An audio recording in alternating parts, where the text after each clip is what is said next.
ஓம் நமச்சிவாய. அனைவருக்கும் அன்பான வணக்கம். இன்னைக்கு இந்த சின்ன வீடியோவில் பெரிய விஷயத்தை பார்க்க போகிறோம். அதாவது மூன்றாம் இடத்தின்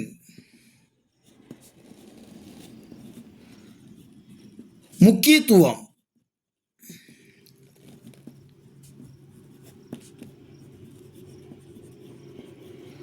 இந்த தலைப்பில் தான் இன்றைக்கி நம்ம அந்த வீடியோவை பற்றி பார்க்க போகிறோம்.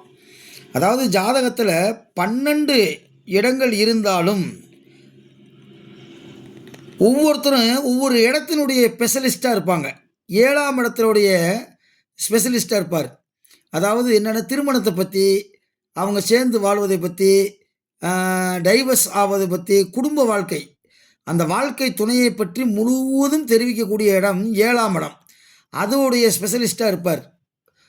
இன்னும் சில பேர் 8ஆம் இடத்தினுடைய ஸ்பெஷலிஸ்ட்டாக இருப்பாங்க. 8ஆம் இடம் என்பது ஆயுள் கைதி, மரணம், மரணத்துக்கு சமமான கண்டத்தை கொடுக்கக்கூடிய 8ஆம் இடம். இப்படி ஒவ்வொரு இடத்துக்கும் ஒவ்வொரு ஸ்பெஷலிஸ்ட் இருப்பாங்க. 12 பாவகத்தையும் தெரிந்தவர்கள் அதிக பேர் இல்லை. அதில் சில பாவகத்தை கண்டுக்கிறாமல் விடுறாங்க. அதாவது 3வது பாவகத்தை பெரும்பாலும் யாரும் யோசிக்கிறதில்ல, அதை பற்றி விஷயங்களை தெரிந்து கொள்வதில்லை. 3ஆம் இடம் அப்படின்ன உடனே இளைய சகோதரருடைய இடம் அப்படின்ற பேர் மட்டும்தான் வரும். ஆனால் அந்த 3ஆம் இடத்துல எவ்வளோ விஷயங்கள் இருக்குது அப்படின்றத மூல நூல்களில் நிறைய குறிப்புகள் இருக்குது. அந்த குறிப்பில் சில விஷயங்களை மட்டும் இந்த வீடியோவில் உங்கள்கிட்ட நான் பதிவு செய்யலாம்னு ஆசைப்பட்றேன். அதாவது இப்போ பாருங்கள், ஏதோ ஒரு லக்கணத்தை எடுத்துக்கிடுவோம். ஒரு எடுத்துக்காட்டுக்கு தானே மீன லக்கணம் அப்படின்னு எடுத்துக்கிட்டோம். அப்படின்னா 3ஆம் அதிபதி யார்? சுக்கிரன். அப்போ சுக்கிரனுடன் 3ஆம் அதிபதியுடன் இங்கே போடுவோம். சுக்கிரன் சனி. நல்லா தெரிஞ்சுக்குங்க. ஃபஸ்ட்டு பாயிண்ட்டு, 3ஆம் அதிபதியுடன்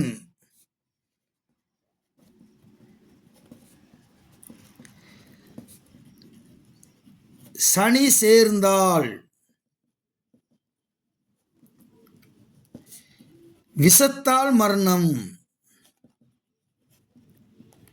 விஷத்தால் மரணம். இதை யார் சொன்னா அப்படின்னா, புலிப்பாணி சித்தர் தன்னுடைய 59வது பாடலில் இந்த கருத்தை சொல்றார். 3ஆம் அதிபதியுடன், 3ஆம் அதிபதினா 1 2 3. அப்போ 3ஆம் இடம் என்பது சுக்கிரனுடைய வீடு. அந்த 3ஆம் அதிபதியுடன் சனி சேர்ந்து எந்த இடம் அப்படின்றதெல்லாம் புலிப்பாணி சித்தர் சொல்லலை. இந்த 3ஆம் அதிபதியுடன் சனி சேர்ந்துட்டாலே விஷத்தால் மரணம். எப்போ அப்படின்னா 3ஆம் அதிபதியினுடைய திசையில் அல்லது புத்தியில் இந்த விஷத்தால் மரணம் ஏற்படும். இந்த மரணம் என்பது கிட்டத்தட்ட 110 மரணங்களை ஜோதிட சாஸ்திரங்கள் சொல்லுகிறது. 110 மரணங்களை சொல்லுது. வகை வகையாக சொல்கிறாங்க.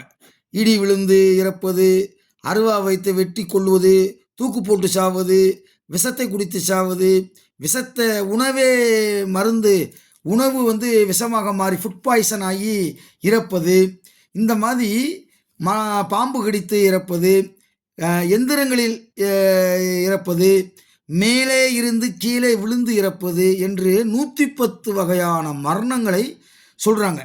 அதில் ஒரு மரணம்தான் விஷத்தால் மரணம் அப்படின்னு சொல்கிறார். ரைட். அடுத்து 3க்கு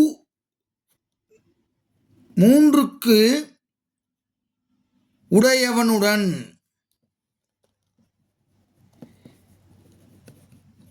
ராகு கூடி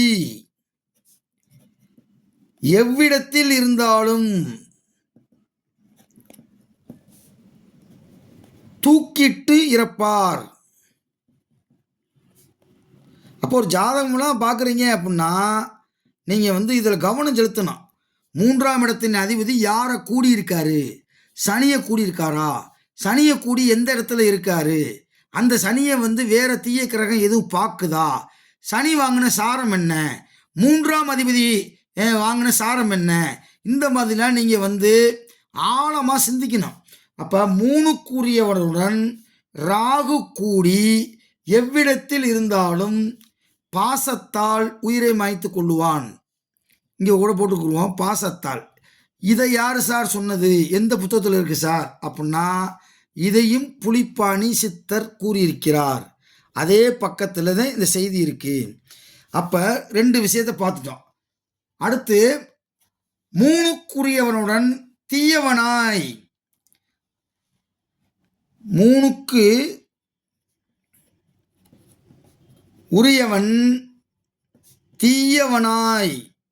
தீயவன் அப்படின்னா உங்களுக்கு தெரியும், சூரியன், செவ்வாய், ராகு, கேது, இதெல்லாம் வந்து தீய கிரகங்கள். நிறையா என்னென்ன தீய கிரகங்கள் உங்களுக்கு இருக்குன்னு தெரியும். அந்த 3க்கு உரியவனுடன் ராகுவோ கேதுவோ கூடி எந்த இடத்தில் இருந்தாலும், ஒரு ஆணினுடைய ஜாதகத்தில் இந்த அமைப்பு இருக்குன்னா அவனுடைய மனைவி கள்ள புருஷனை கூடுவாள்.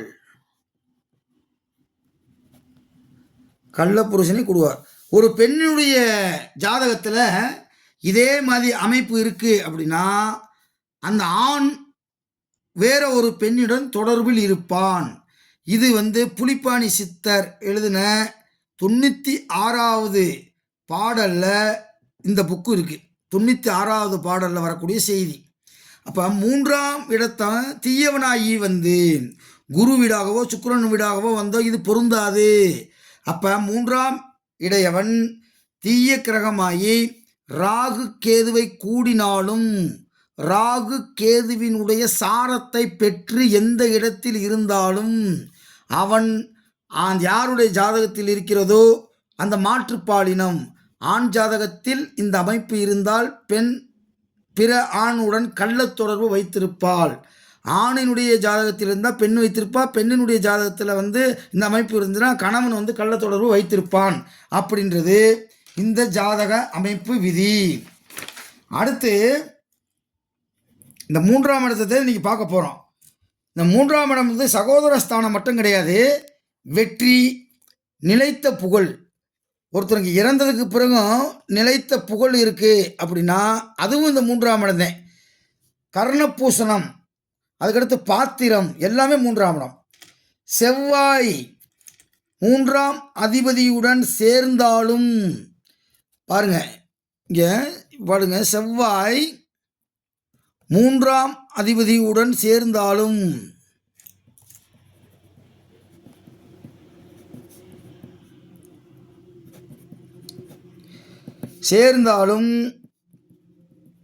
பார்த்தாலும்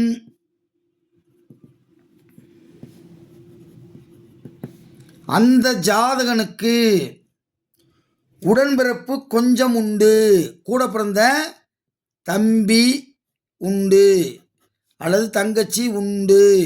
அப்போ 3ஆம் அதிபதியுடன் செவ்வாய் சேர்ந்தாலோ செவ்வாய் 3ஆம் இடத்தை பார்த்தாலோ அந்த ஜாதகனுடைய தம்பியோ தங்கச்சியோ கட்டாயம் உண்டு.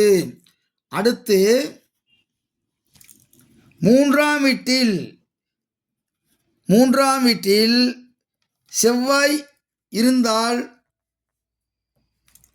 இதே மெயினான பாயிண்ட். 3ஆம் வீட்டில் செவ்வாய் இருந்தாலும் பார்த்தாலும்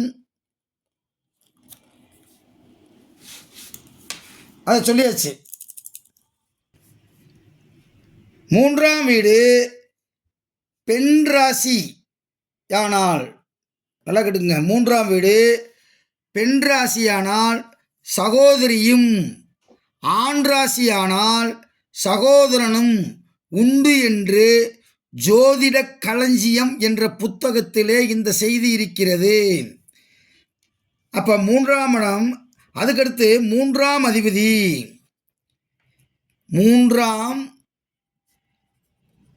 அதிபதி 11இல் அமர்ந்து எத்தனை கிரகங்கள் கூடியுள்ளதோ அத்தனை சகோதரர்கள் உண்டு. அப்ப 3 நல்கோள்கள் இருக்க 3ஆம் இடத்துல நல்ல கோள் இருக்க அல்லது அந்த வீட்டை பார்க்க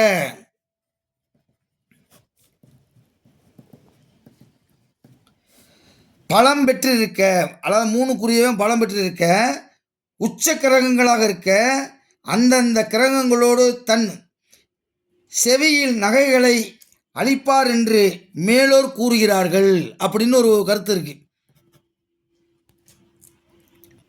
அதனால் இந்த 3ஆம் இடம் என்பது ரொம்ப ரொம்ப முக்கியமானது. இந்த 3ஆம் இடத்தை வச்சே நம்ம 3000 வீடியோ போடலாம். அவ்வளோ செய்திகள் இருக்குது.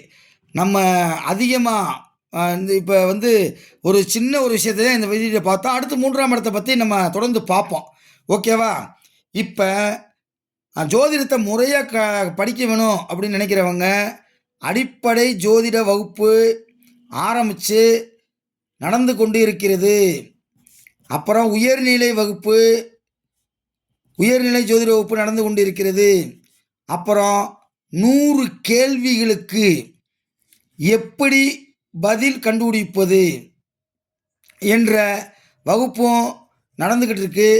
நீங்கள் இதில் சேர்ந்து பயனடையணும் அப்படின்னா நீங்கள் தொடர்பு கொண்டு முறையாக இந்த ஜோதிடத்தை கற்றுக்கொண்டால் ஒரு மிகப்பெரிய பாக்கியமாகவும் மிகப்பெரிய ஒரு கலையை நீங்கள் கற்றுக்கொண்ட பெருமையும் உங்களுக்கு கிடைக்கும் என்று சொல்லி இந்த வீடியோவை இதோடு முடிக்கிறோம். தொடர்ந்து இனி வீடியோக்கள் வரும். தொடர்ந்து ஆதரவு தாருங்கள்.